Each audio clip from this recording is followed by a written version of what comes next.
GST slab में बदलाव के बाद सीतापुर जनपद में प्रभारी मंत्री मैंकेश्वर शरण सिंह द्वारा एक प्रेस वार्ता की गई। प्रभारी मंत्री ने बताया कि केंद्र में नरेंद्र मोदी सरकार गरीब कल्याण के लिए प्रतिबद्ध है। ऐसे में जीएसटी का ये नया स्लैब निश्चित तौर से देश की आम जनता के लिए एक वरदान साबित होगा।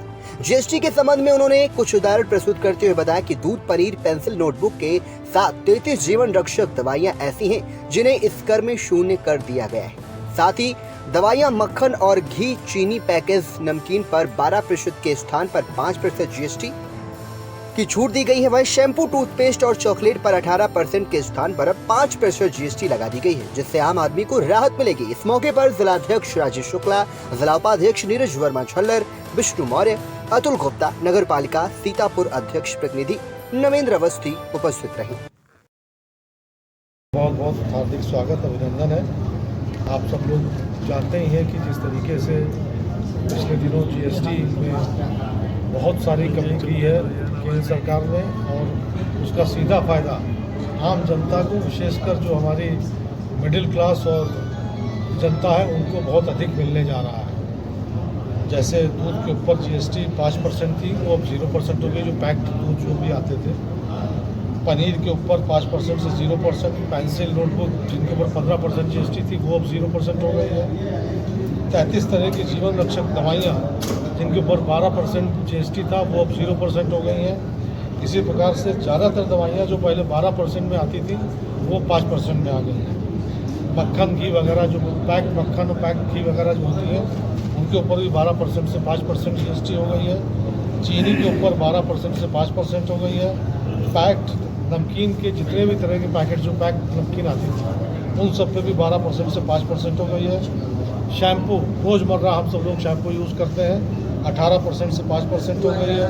टूथपेस्ट, चॉकलेट, ये सब जो है 18% से 5%। जिस प्रकार से केंद्र की सरकार ने, आदरणीय मोदी जी के नेतृत्व में जो हमारी केंद्र की सरकार है उसने जीएसटी में जो कमी लाई है, सीधा फ़ायदा उसको आम जनता को मिलने जा रहा है। और विशेषकर मैं इस मंच के माध्यम से आग्रह करना चाहूँगा जो हमारे मैन्युफैक्चरिंग यूनिट्स हैं पूरे देश में, उनसे भी आग्रह करना चाहूँगा कि वो इस जीएसटी जो कम हुई है उसका लाभ भी सीधे ग्राहकों को देना शुरू करें।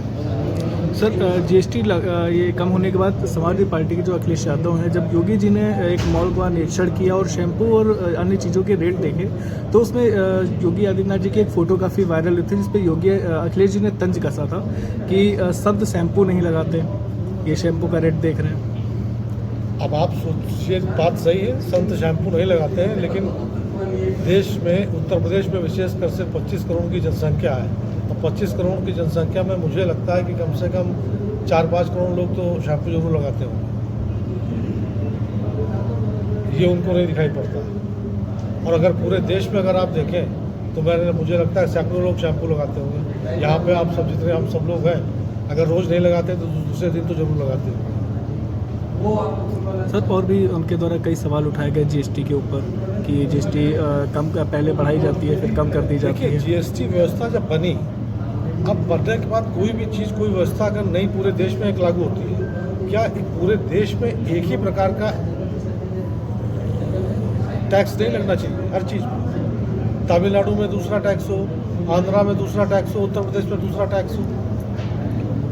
ये जीएसटी की जो कल्पना की गई थी वो यही की गई थी कि पूरे देश में एक ही तरह का, हर चीज़ पे, एक सामान पे एक ही तरह का टैक्स हो, और धीमे धीमे उस पर सुधार आते चले जा रहे हैं। नशीले पदार्थों में जीएसटी घटी है? नशीले पदार्थ नहीं, नशीले पदार्थों पर तो नहीं घटी, नशीले पदार्थों में तो बढ़ी। आप चाहे शराब देख लें, चाहे सिगरेट देख लें, इन सब चीज़ों पे 28% थी वो अब 40% हो गई।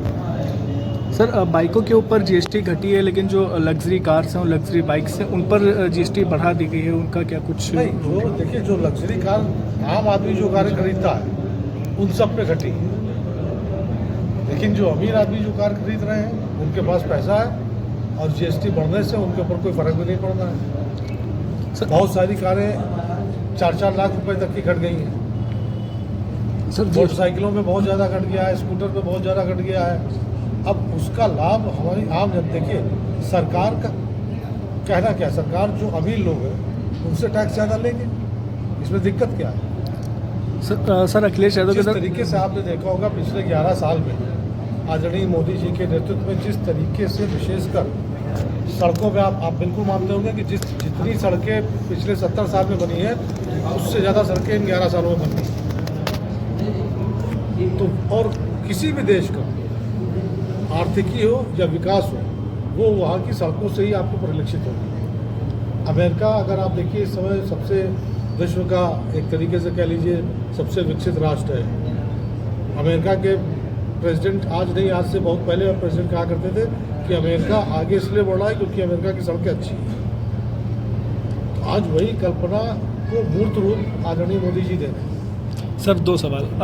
आपने सड़क निर्माण की बात की। अखिलेश यादव के द्वारा हर बार बयान में उनका बयान जो उठता है कि सड़क निर्माण तो कराए जाते हैं लेकिन उस पर गड्ढे युक्त सड़कें ज़्यादा होती हैं। और सर, दूसरा सवाल ये जो रोटी, उनके द्वारा एक और बयान काफ़ी वायरल हुआ कि रोटी और दूध पर भी GST लगाई गई है, उसका कौन सा मायने है? एक हम लोग के यहाँ बड़ी देहाती कहावत है, थोड़ा इसको अन्यथा ना लेंगे। सावन के अंदर को हरियाली ही नजर आती है, तो उनके ज़माने में गड्ढे थे, उनको गड्ढे ही नजर आए। दूसरा सवाल क्या था? सर, रोटी और दूध पर जो GST लगाई गई है उस पर उन्होंने तंज कसा था। दूध पे तो GST 0 हो गई है। सर, इनका साफ तौर पे कहना है कि भाजपा सरकार में ही GST बढ़ाई गई थी। क्या कारण रहे जो GST डाउन की गई है? पहली चीज़ तो भाजपा सरकार में GST बढ़ाई नहीं गई थी।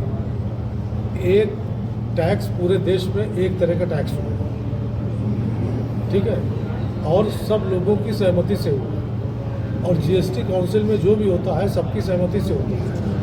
कोई एक प्रदेश अगर सहमति, 28 प्रदेशों में अगर एक प्रदेश असहमति कर दे तो वो लागू नहीं होता। तो लागू तो सबने मिलकर किया था। ठीक है, बहुत बहुत धन्यवाद सर।